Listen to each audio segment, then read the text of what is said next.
was driving to work this morning, I was listening to another radio station, as we broadcasters sometimes do. What I heard shocked and saddened me. The Entertainment Roundtable. They're here, nerds. Wait, is this the group that goes around mutilating squirrels? You just mind your P's and Q's, Buster, and remember who you're dealing with. Well, at least we found them. Fortuitous, Captain. And now that we have them all together, you can't make an omelet without breaking some eggs. The Entertainment Roundtable. They make one person go, blah, blah, blah, blah, blah, and the other person go, what are you talking about? And then one person goes, blah, blah, blah, blah. Hey, welcome into it, and welcome into the weekend here. Superstation 101 WIDE, Entertainment Roundtable, getting things started. Whether you're listening 5 o'clock on Saturday morning, we really get things started because Joe Lockett and everybody else follows. Maybe you could be listening on Saturday evening, 7 p.m., our usual slot. And as far as Sunday is concerned, things changing around a little bit because we're down to the final 2 races in NASCAR, and we, juggle things around every once in a while just to try and keep our racing stuff a little bit compact there. So fastest hour in radio will move to the noontime hour. We will start at 10 a.m. Sunday morning right here on the Entertainment Roundtable. Plenty of ways for you to get in touch with us as well, but the most easy one for you is the Facebook page, facebook.com/The Entertainment Roundtable. Hope everything is going well. Good morning to you, Jeff. Everything well, sir? Everything's going great, Steve. Wondrous. Any plans for Interstellar this weekend, sir? I'm not sure when I can fit it in. Maybe if there's an early enough showing on Sunday. Early enough meaning? So I'll have time to get here for work. Yes. Yeah, that's been a nice little soap opera up here at the radio station, Jacob. We're just going to leave it at that. Let's put it that way. Hi, Jacob. How are you, sir? I'm doing great. Glad Wonderful. Yep. All right. Well, let's see. The rest of the group, Ryan is off directing a one-act play today as we record on Friday. So he's expanding out his chops. We'll see how well he does. Most people go from directing and then into reviewing. He's reversing. He's reviewing and then going into directing. Well, let's hope that now he understands what he needs to be watching out for as a director to not do. So we've got Ryan doing that. Speaking of directing, he's not directing, but he's working with the Irwin brothers as they direct the movie Woodlawn. So Josh not available, and I don't know where David is. I haven't heard from David for a couple of weeks now. Anybody know what's happened to David? I'm pretty sure he's still alive. I hope so. I haven't heard from him. Yeah. I did briefly speak to him last week via text. All but right. That's about it. He might have joined the Peace Corps. Yeah, because that looks like what David would do. Sure. Not. Well, either way, plenty of things that we need to get to. So the three of us just going to go round and round and round and round. And you went ahead and printed out or gave us the first workup as far as the Winter Movie League standings here. And we'll get to that here right as soon as we do the top 10 because, obviously, it's directly related.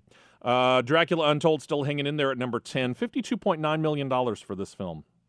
Overachiever from what we kind of thought? Or is this about where you figured it was going to be? There's a part of me that says that I didn't think it was going to make that much money. I didn't think it was going to. It didn't look good. I mean, I didn't think people would see this and want to go to it, but yeah. Jeff? I'm so unconcerned with this movie, whatever it does. I'm not surprised. I'm not surprised. I think the thing that kind of gets me is the fact that this has made more money than The Judge. And The Judge, I haven't seen Dracula Untold, but just in the preview side of things, The Judge looked to be an infinitely better film. The Judge has only made $39.5. Alexander and the Terrible, Horrible, so on and so forth, $53.7 million, number 8 overall. St. Vincent still getting money, $7.2 million, $19 million overall. That is playing, by the way, down in our friends at Alabaster. They have that film. So if you are interested in checking it out, Bill Murray, I'm trying to think of all the people who are in it now all of a sudden. Bill Murray is the one that sticks out in my head. What's her name from Mike and Mom? Melissa McCarthy. Melissa McCarthy, thank you. Up to number 6, a movie that we also surprisingly really, really liked. Yes. John Wick, $7.9 million, $29.5. Up to the top 5 here, the animated Book of Life, $8.2 million, $40.4. Gone Girl, $8.4 million, $136.2 for that film. That's officially become Fincher's highest grosser ever. Really? Yes. And I would say well-deserved. It's, again, a little bit graphic, a little bit hard on the ears from time to time, but that is a fantastic film. The story, the way that it's played out is fantastic. And I think that's worldwide, not because I think Benjamin Button is made more domestically. Okay. So far. Gotcha. Up to number 3, speaking of Benjamin Button, played by Brad Pitt. Brad Pitt's Fury, $8.8 million, 60.1, also a very good film. Nightcrawler debuts to $10.4 million over the weekend, and I have to make sure that we understand that was over the weekend because the numbers I'm about to give you when it comes to the movie league standings are different. So very good there. Had the chance to go see that. Did we have the chance to review that? I didn't think we had the chance to review that. We saw it over the weekend, didn't we? Yes. Okay. I haven't reviewed it. All right, so let's go ahead and go around the table on it, and I'll start with you, Jeff. Okay. It's fantastic. I really did. I really, really love this movie. And your mileage may vary depending on what kind of protagonist you like, because Jake Gyllenhaal gives one of his best performances ever as Louis Bloom, who is basically combines the weirdness of Donnie Darko, the charm of Ed Wood, that was played by Johnny Depp, and the sociopathic ambition of Daniel Plainview from There Will Be Blood. And it's a great commentary on how people consume media, how the media perceives its audience, what the news views as, or the media views as the determinations for what constitutes news and what leads the news, as both like a satire and a commentary on the state of today's media. Was fantastic. Lots of good performances. Go see it. The end. Ultimate rating out of 10? I'll give it a solid 8.75. All right. Well, Jacob, agree, disagree? Can't agree more with everything that Jeff just said. It's fantastic. Plot is good. It's very dark. If you like a dark kind of sinister kind of movie, with not a whole lot of killing, but if you like a dark movie, it's good. It's just good. Like you said, Jake Gyllenhaal is fantastic. Just creepy movie. I can't say anything without giving anything away. But the way they do the story and the way it ends is just magnificent, completely unexpected, and great. I'm giving it an 8.5. 8.5. Solid. All right. Brings it up to me, and I will echo everything, and I will add this. Having been in this business as long as I have been, I would love to say that this is an overly dramatized version of the way that TV stations and, in some cases, radio stations and newspapers even get their stories, but unfortunately, it's not. Hollywood put a mirror on the media, and really, really nice job. Fantastic job. In utter creepiness as well. Jake Gyllenhaal here's the thing. I remember watching, Mark Harmon, who played Jeffrey Dahmer, or Tim Daly, who played, I can't remember the serial killer who he played, but Timothy Daly played one as well.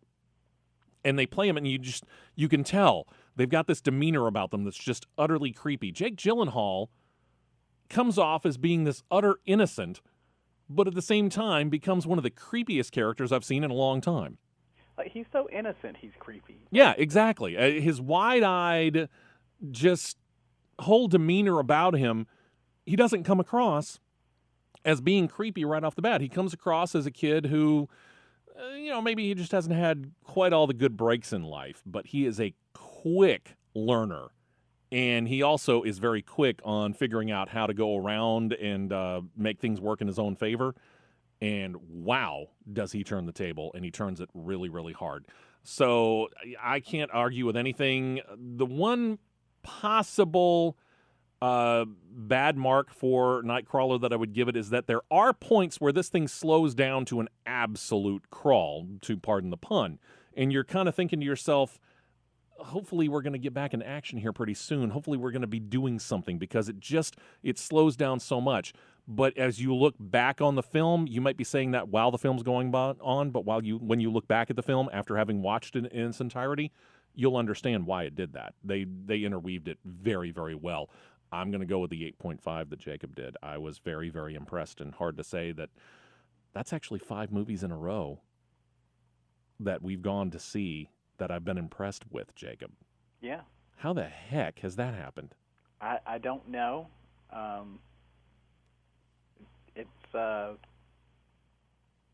really don't know. I can't explain it. And we say that because of the fact that this summer was so just erratic when it came to that. We went for weeks really talking about how we hadn't seen a good movie in a long time.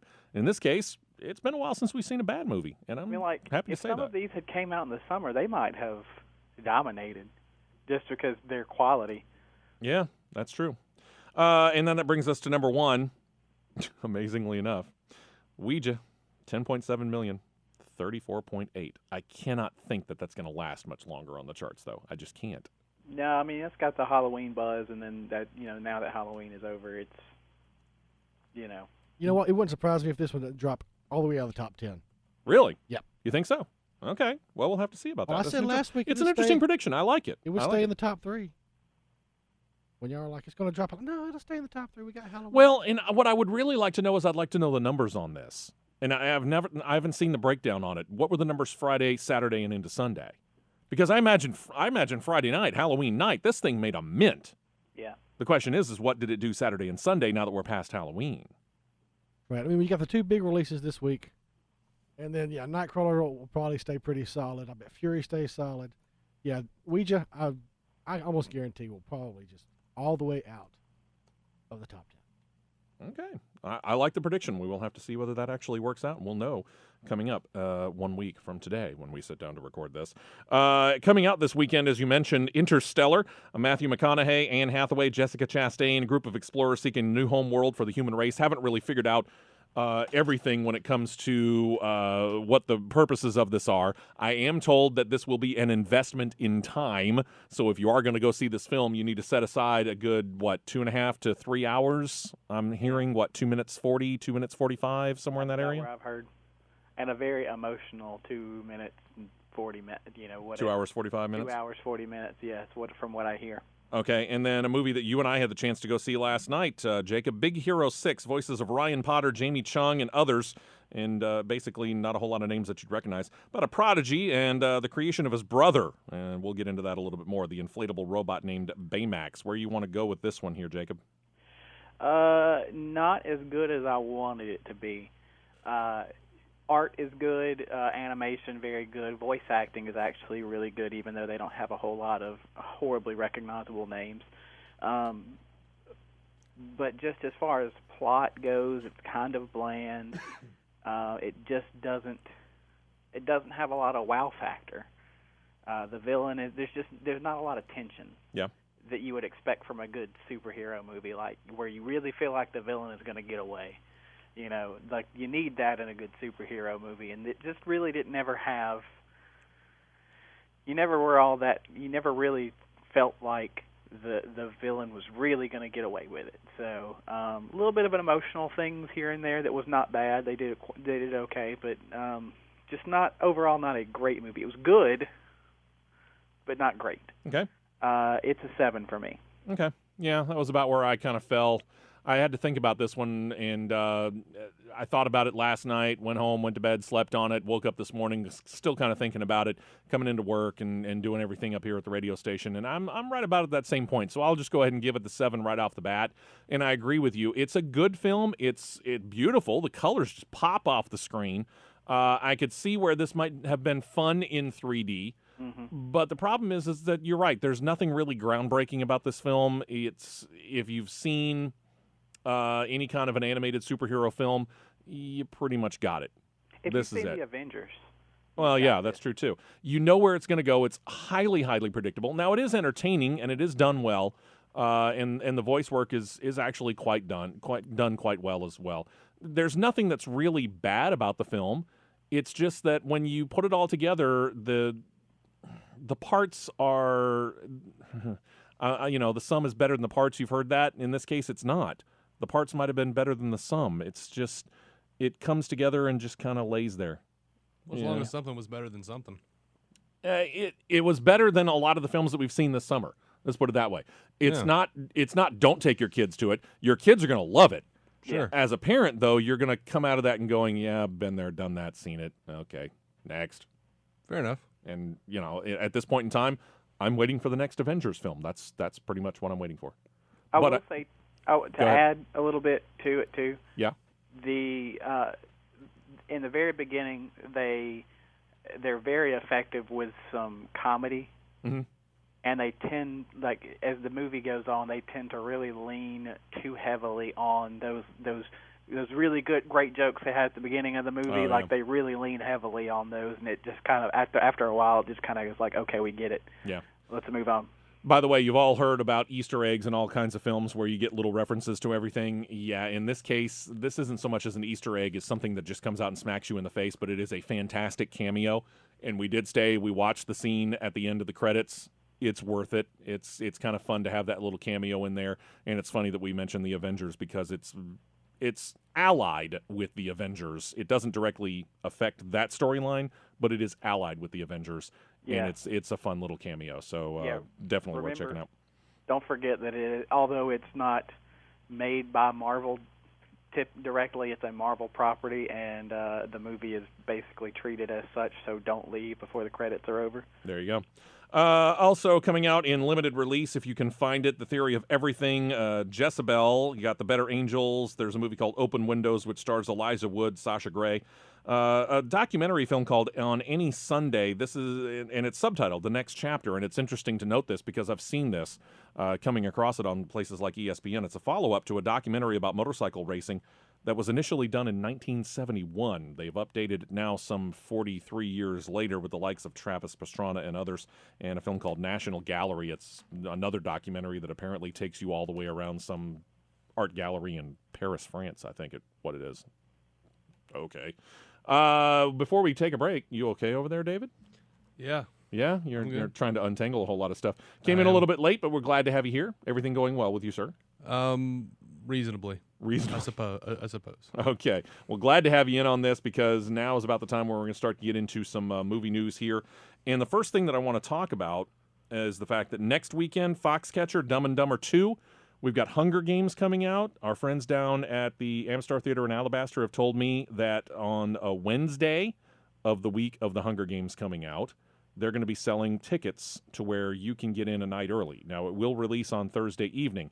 But if you want to see it on Wednesday, you have to buy a ticket, which would let you see on the big screen, one time only, one day only, the first and the second Hunger Games films, and then go straight into the third one. They're also going to do that when it comes to The Hobbit, or rumor has it. Rumor has this. Marathon Monday, December the 15th. They will run 5 Armies that weekend. It'll release Wednesday on that weekend. So December 17th is when it comes out officially. Rumor has that on Monday the 15th, they'll run the 5 Armies movie that weekend, 2 days before the official release. But to see it, $20, you get in to see the first 2 Hobbit movies as well. So there you go. They should do a thing where they run Dumb and Dumber and then Dumb and Dumber 2. I don't know whether they're going to do that. They won't. Probably not. But it would have been kind of somewhat interesting, wouldn't it? and let's not forget the Dumb and Dumber spin-off movie. We got to put that one in there too. Now, correct me if I'm wrong. They are actually ignoring that when it comes to the storyline. Yeah, let's forget this. Let's forget that. I thought they were ignoring that. No, we got to have the whole saga complete. Come on, you know fellas. what? I don't. No, I'm talking about the movie producers. Aren't they ignoring the? They probably are. I don't care. I want if they want to sit through 2 of them, may as well sit through all the crap. What's funny is the prequel wasn't that bad. When Harry met Lloyd? Yeah. Is that what it was? Yeah. It really wasn't that bad. You're so strange. You seem to have a very different opinion on this one over there, Jeff. You are an odd duck. Of all the stuff that you pan. What? And you're going to go after and actually compliment that. By the way, as far as the... I didn't know I was supposed to be taking Dumb and Dumber, the franchise, that seriously in the first place, Jeff. Yeah, because Dumb and Dumber is such a serious thing. It is serious filmmaking, guys. Winter Movie League standings, Josh taking an early lead in the standings. He had Nightcrawler picking it up. Now, is this as of yesterday's numbers, Josh? Or Jacob? Yes, as Okay. of yesterday. 13.4 million for as of Thursday's numbers. It's the only other person on the board is Ryan. He got a quick $1.3 million from that early release on the 5 movie theaters that are still running 70 millimeter or 35 millimeter film. They got it a couple of days early, so $1.3 million there. David, you're going to be next on the board this weekend. Got the release of Big Hero 6. He also noted, I found this interesting, Jacob, that you're noting the ones that we didn't pick just to see which ones might actually be a success and which ones won't. Yeah, just to see if maybe somebody could have picked a better. We're just gonna watch it. Yeah, Horns, Daniel Radcliffe film, $107,000. Yeah, that wouldn't have been a good one to pick. No, and I'm not surprised that nobody actually picked it. Got to take our first break. When we come back, we'll get back into movie news here, and we will start off by talking about some superhero stuff next. Hope you got your popcorn, because we're back to the Entertainment Roundtable on Superstation 101.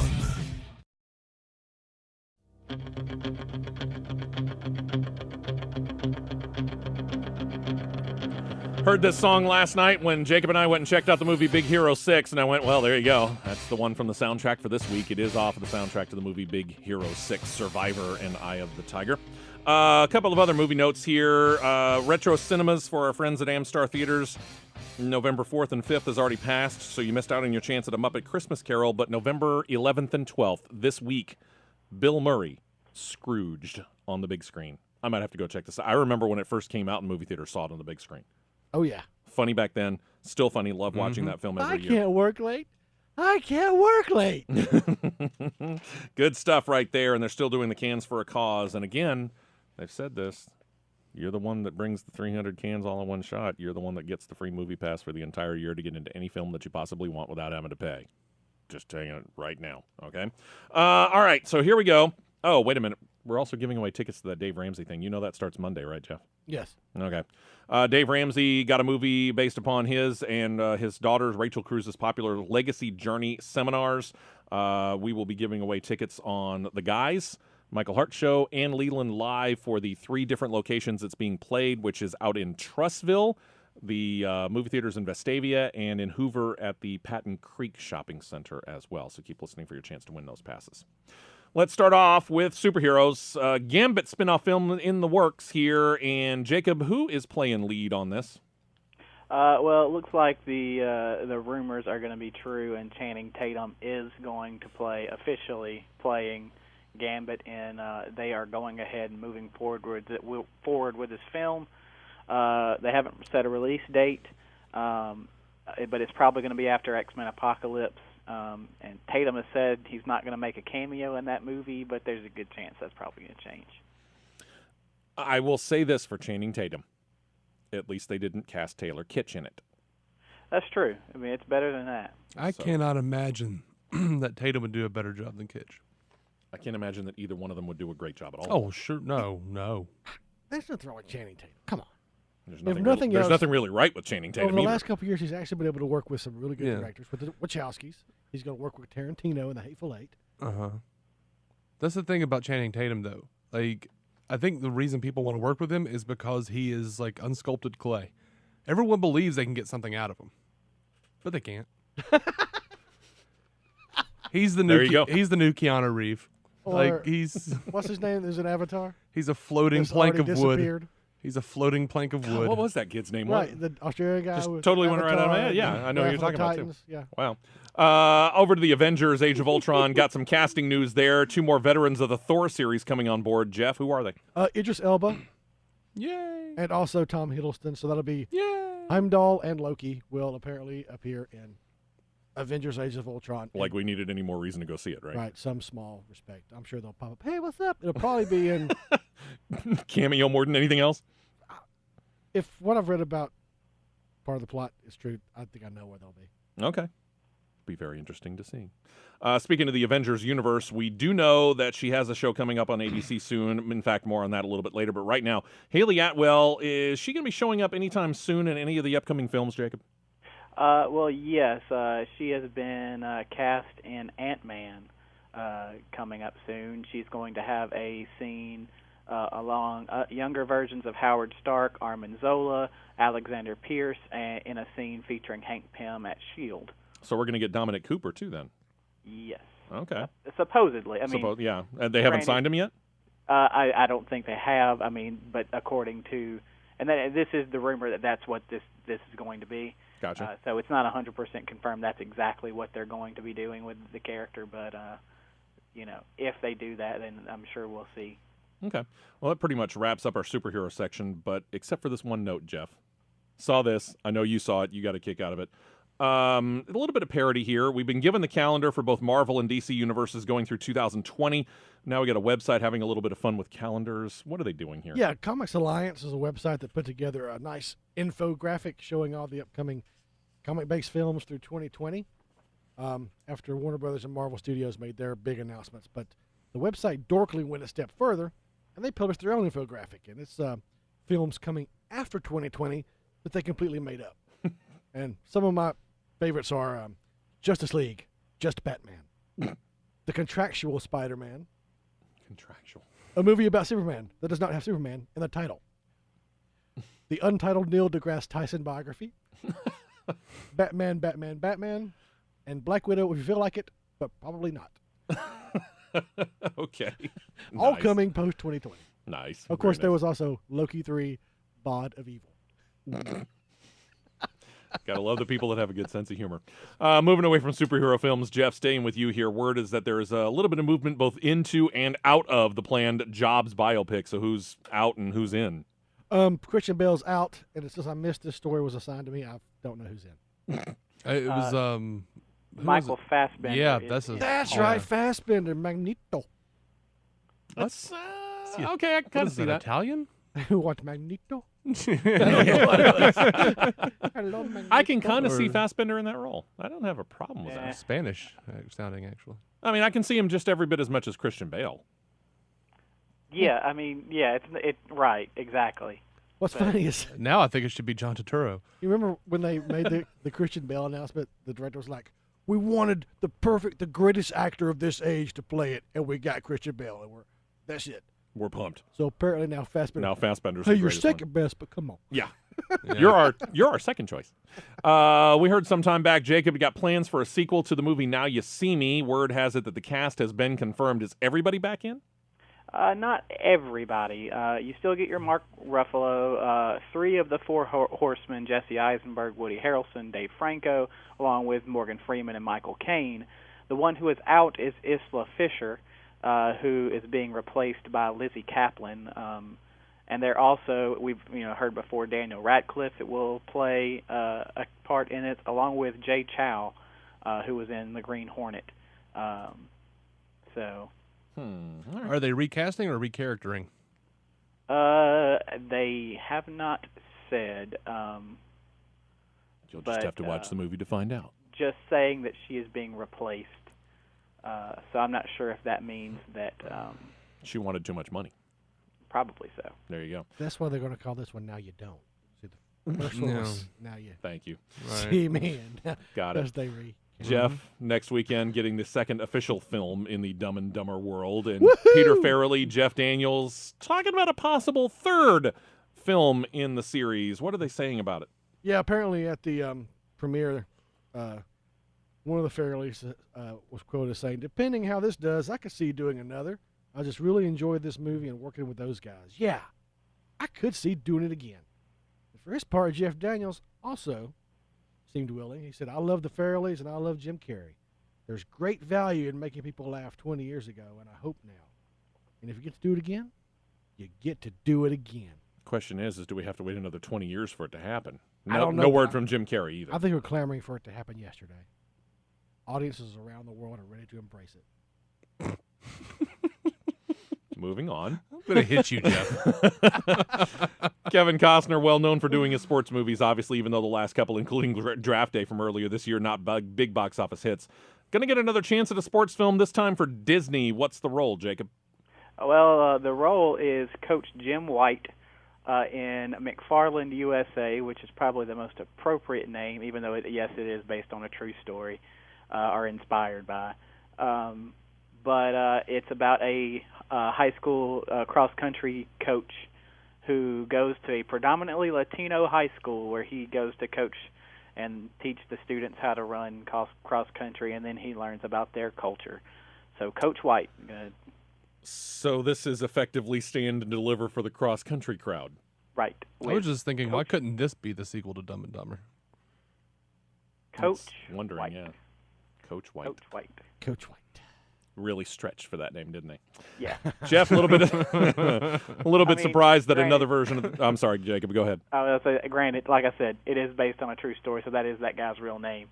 But it's a big stretch. I'm assuming it is, but it's like, come on. Yeah, exactly. Jeff, a little bit surprised they're making another version of the classic book Don Quixote, but then again, not much new in Hollywood these days. So who do we get in the new version? Yeah, a gentleman you may recognize from 300 Rise of an Empire. He was the son of the guy with the scar that wasn't supposed to fight but did anyway. And he's also in the upcoming film about World War II, Unbroken. No ideas. All right. Fantastic. Anyway, he's going to star in Terry Gilliam's Don Quixote film, which this is the 7th attempt by Gilliam to bring it to the big screen. 7 is my lucky number, so let's break the curse and make it. Wow. He said. Yeah, I don't know as I've got any interest in it. I don't understand his fascination with Don Quixote. I don't know. It's not one of my favorite classics. No, I don't know where it Yeah, comes but from. it's Terry Gilliam. I mean, Yeah, who's tried 6 different times to get the same movie off the ground. Right. yeah, but still, who cares? He makes great movies. He does? He does. You're uncertain of okay. that, are you? A little bit, yeah. All right. Well, I mean, example. Do I have to remember things? Thailand was I terrible. hate it when that happens. I hate it when you got to actually use your brain on this show. The Brothers Grimm, not so great. Right. Yeah, no. Thailand was. Thailand. I'm not sure I've ever seen that. Don't bother. Okay. Yeah. It's depressing. And Gotcha. It's 60-40. Yeah. All right. Eh, Jacob, okay. moving on here. Back in 1970, Elvis came to meet Richard Nixon in the White House. Apparently a very long discussed meeting, and apparently we're also going to get a dramatic retelling of that meeting, right? Yeah, they're going to be making a movie. Kevin Spacey will star as Richard Nixon. Michael Shannon will portray Elvis Presley, based on a meeting where Presley showed up on the White House lawn to request a meeting with Nixon to be sworn in as an undercover agent on December 21st, 1970. Michael Shannon, what's he been in? he was Zod. He was Zod. And he's playing who? Elvis. Ew. Ah, got him. Okay. Elvis didn't have a lisp, did he? No. No. Mr. President, I would like to be. No. Wow. Jeff, let's also go back to the 70s here with several TV shows that came from that time. They either have been or they are about to be made into movies, so I guess this shouldn't really come as a surprise, except I'm a little surprised it took him this long to make a film version of The $6 Million Man. Why, yes, Steve. And get this. Are you ready? Oh, I can't wait. Casting couldn't be any better. Say hello to your Bionic Man for me. As Mark Wahlberg will be your new $6 billion man. Because, Well, you know, inflation. And he's probably using Apple products. I don't want to see it unless they go. That and if no Bigfoot, no deal. But apparently he's. Ooh, yeah, that would actually right? be. You got to put Bigfoot in there. But the director of Lone Survivor, Peter Berg, is teaming up with Wahlberg to bring that character to life. Okay, now Peter Berg did Lone Survivor, which is a very good film, but Peter Berg also did Battleship, which was about as horrible as a film as I've seen in a while. And how? So I'm very, very uncertain as to where to go with this. See, I'm really hoping they explain Mark Wahlberg's bad acting on as some kind of like, well, they couldn't get his speech translation to work right when they rebuilt him. So right, you know, that's the best he can do. That's only if he's a bad actor in this film. You never know if he's going to be a good actor, passable, or patently awful. You just never know with him. Right. Well, to me, I've never seen Mark Wahlberg higher than passable. Oh, that's just jealousy. Have you not seen The Departed? He was passable in that. Oh, he was great in that movie. I Heart Huckabees? I haven't seen I Heart Huckabees, so I can't. Of course you haven't. Boogie Nights? The Happening? Good in Boogie Nights. I've seen Boogie Nights. He was a little more than passable there, and I would say he was a little more than passable in Lone Survivor. Okay. He was good in Ted. This is true. By the way, total aside here, they're filming Ted 2 right now. Sure. And, you know, Mark Wahlberg being the Boston guy that he is, they got a cameo from one of the Boston area sports figures. Tom Brady, quarterback for the New England Patriots. He said Tom Brady killed it. I've seen Tom Brady before in movies. He was the one where, the two guys that were connected at the arm.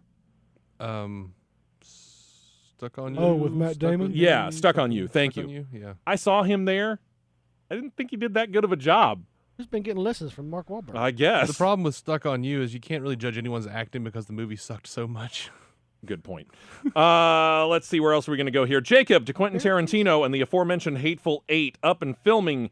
He wants to, at least. It appears he's gaining a little bit of momentum, like by adding stars. Channing Tatum is one. Who else? Yeah, more Channing Tatum news. He's been cast, although we don't know his role. Demian Bichir is in as the character Bob. Of course, you have to have Samuel L. Jackson. Well, if it's a Quentin Tarantino film, of course. Right. Kurt Russell, Jennifer Jason Leigh, Walton Goggins, Tim Roth, Michael Madsen, and Bruce Dern have all signed. Wow. Well, he does know how to get stars, doesn't he? Yeah, he does. Most of those people have been in Tarantino movies anyway, countless times. Just about, yeah. Tim Roth, obviously Pulp Fiction. Samuel L. Jackson, pretty much anything Quentin Tarantino ever does. Yeah, all right. That'd be interesting. Yeah, only 3 of them are working with Tarantino for the first time, so. And mark that off. Basically, Quentin Tarantino is about to become the new version of Kevin Bacon. Everybody has a connection to Kevin Bacon. Now we're all going to have a connection to Quentin Tarantino. Jeff, the next project for Matthew McConaughey, Interstellar out this weekend. He's not going to rest on his laurels. Where is he going after this? Yeah, it looks like he's heading for the Civil War drama, The Free State of Jones, with the Hunger Games director Gary Ross set to direct it. And it's apparently he'll be playing Newton Knight, who is a soldier who flees the battlefields after being disillusioned by the horrors that touched his own family. While on the run, he rallies the support of fellow deserters to lead an uprising against their former comrades, in the process creating a free, safe haven. Sounds like The Patriot. A little bit. Updated to the Civil War. I keep getting older, and these debutantes keep staying the same age. All right. Off to family films. And in this case, it's not actually a film, save for the fact that animated films upcoming got the first film spin-off of The Penguins of Madagascar, obviously off of Madagascar. But as far as spin-offs from that film, we're going to get, and you corrected me on this a little bit earlier, because I thought this was a film. This is a TV show? Yes, this Netflix is doing All Hail King Julian, which is based on the King Julian crazy character from that Madagascar series. It's gonna they're gonna normally they do all of the season all at one time, but they're only going to do the first 5 episodes to begin with, and then space out the rest of the season throughout 2015. Okay, and Pixar just announced, matter of fact, it was either late last night or earlier today, that they have plans for the next movie, and it continues to prove that Hollywood has no original ideas. Yeah, we're getting Toy Story 4, June 16th, 2017. Tom Hanks and Tim Allen are reprising their roles as Woody and Buzz. We heard that news earlier today, Jeff, and what did I tell you? Knowing that Ryan wasn't going to be on the show, what did I tell you he was going to have to say about this? Oh, my God, why would they want to screw up a perfect trilogy with another sequel? Online, he posted a link to it because Jacob beat him to it, the punch on the Entertainment Roundtable page. Pretty much that's exactly what he said. Really? I love the first 3 Toy Story movies. I thought they wrapped it up fantastically. If they do another trilogy and it's as fantastic as it was, I'm on board. If it's still good, let's keep doing it. I have no problem with it. I think it'll be good, yeah, but, I thought that they wrapped this storyline up in the perfect way at the end of 3. Sure. Toy Story 3 made $1.1 billion worldwide. So welcome to the cash cow.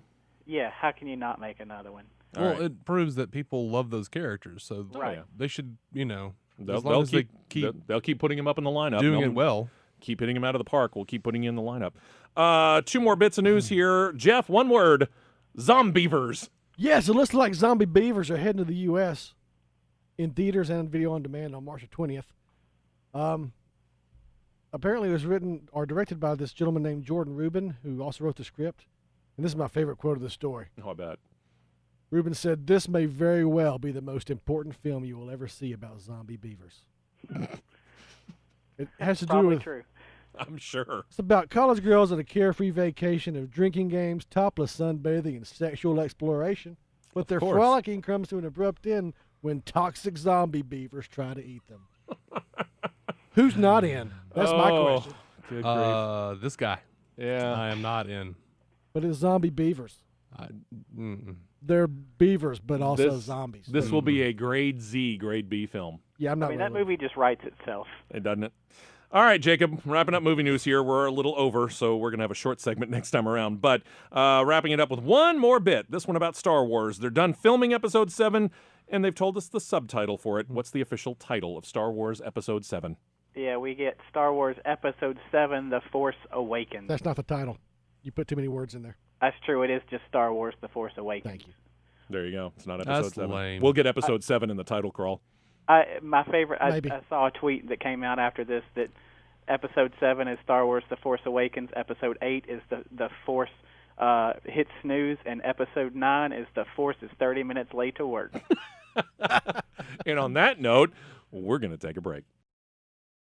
Hope you got your popcorn, because we're back to the Entertainment Roundtable on Superstation 101.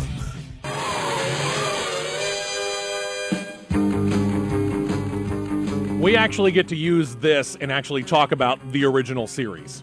Because as we make our transition to TV news, we talk about what you can get on DVD or Blu-ray. Officially next Tuesday, those include 4 movies: How to Train Your Dragon 2, Jersey Boys, Tammy, and Let's Be Cops. And there are only 2 TV show releases to choose from. You could get Season 7 of True Blood, or you can get the entire limited edition box complete series of the Adam West, Burt Ward Batman TV show from the 1960s, all in one collection. Oh, I want it so bad. Now you know you can get it. The worst representation of Batman ever. But yet, David. That kid-friendly 1960s crap. Wait, is this this? I heard you right. This was the Adam West, not the Nolan version, right? Yeah, this is the Adam West. Okay. Adam West, Burt Ward. Camp Fest So 1000. Jeff is wrong. It's not the worst iteration of Batman ever. You're right, because there's Batman and Robin with George Clooney? Yeah. Yeah. Actually, I think that's better than the Chris Nolan. The last one, anyway. Right. Dark Knight Rises. Okay. This is going to be a battle royale in the parking lot. We will sell tickets at a later date. Leading off into TV news, CBS here, and 2011 Bradley Cooper film about to get a TV sequel. Jacob, what's the full story on this? Yeah, CBS has picked up a TV version of the movie Limitless that did star Bradley Cooper. The show is going to pick up where the movie left off and follow the main character as he discovers the power of the drug, this mysterious drug he takes, and is coerced into using his newfound drug-enhanced abilities for good. Bradley Cooper is going to executive produce but not star in the show. You have something to say? I'm just the only way I'll watch it is if in the first episode they kind of retcon the movie and say, by the way, we realize that this has nothing to do with how much we use our brains, like, because the whole idea was, It expanded the ability to use we only so use 10% of our brains. In other It's words, the major flaw in the Lucy story? Yeah. Gotcha. So. Exactly. Staying with CBS, Jeff, their hit sitcom Big Bang Theory got a big-name guest star coming in. Who is it and what role? Apparently, Billy Bob Thornton, his own self, will His own self will guest star as a suitor for Penny. Apparently, he's a doctor. By the way, that actually already happened. Trolling. Boom. When did it happen? That was not this last episode, but the episode before that. Ah. Mm-hmm. And There you were go. the producer was saying, the showrunner was saying they want to work with him again. Ah, is that what Yeah. it is? All right. Well, there you go. See, I missed that one. I have not seen that episode. I thought that seemed very past tense. Well, there you go. And one more note on CBS, one of my favorite shows going, and I understand that not everybody likes it, but hey, it's NCIS, and they have cast the final ex-wife of Mark Harmon's agent, Leroy Jethro Gibbs. They tabbed Jerry Ryan, formerly 7 of 9 in the Star Trek universe. She has also appeared on Boston Public, Leverage, among others. She's going to portray the only ex-wife that has not been seen on screen. His second one that'll appear sometime in January. Big name stars on TV. NBC has one of their own. They signed a big name for a mini-series entitled The Slap, Jacob. Yeah, they've got Uma Thurman now. She's going to replace Mary Louise Parker. It's a remake of an Australian hit about the fallout when a man slaps another couple's misbehaving child. Wow. Can we do that? I don't know. There are times when I want to. I can tell you that right now. I go to Walmart. Yeah, exactly. Sticking with NBC, Jacob, and one more note there. The comedy Marry Me, does the network like it or do they not? They do. They've added 5 more episodes to this season, bringing in the total order to 18 episodes. There you go. Jeff, ABC, as promised, more news. Haley Hatwell, her upcoming Agent Carter event series, the placeholder for Marvel Agents of S.H.I.E.L.D. We have a premiere date for it and another show. Correct. Looks like Agents of S.H.I.E.L.D. will start on January 6th. And Gallivant. You mean Agent Carter? That's what I meant. Agent Carter, Agent of S.H.I.E.L.D., S.H.I.E.L.D.'s Carter. Right, yes. Carter S.H.I.E.L.D. the 6th of January. Marvel. And Gallivant, which I think is like Once Upon a Time spinoff or something. It's like a night, I'm sure. Haven't we tried that before? It's going to start on January the 4th. So on the 4th, I guess a Monday is Gallivant. Woohoo, whatever. And then Wednesday, no, wait. Yeah, right. The 6th, it'll be Tuesday. That'd be a Tuesday. Sunday night.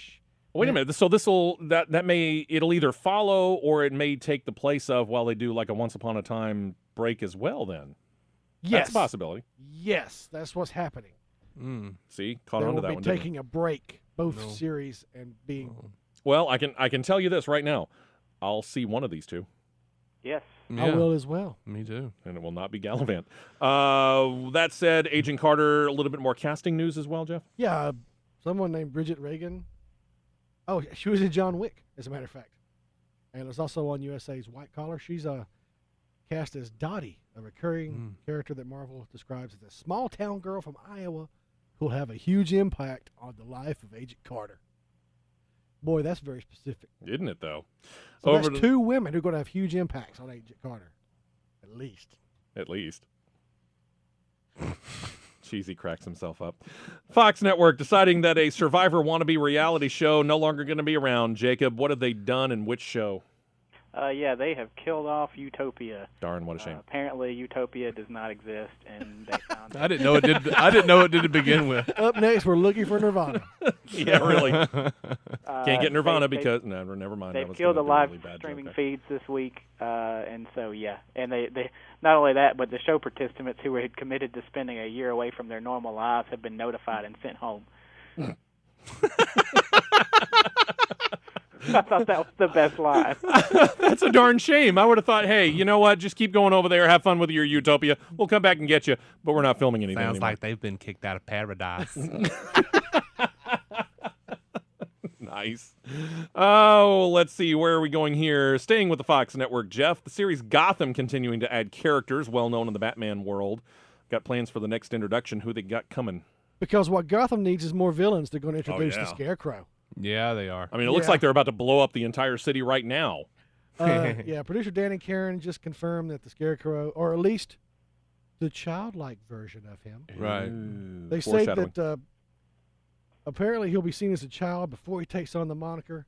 In fact, it might just be something passed on by his father, which no one has ever heard of before. No, Boba Fett. Which will create an eventual enemy for Batman while still having somebody for Jim Gordon to punch in the face.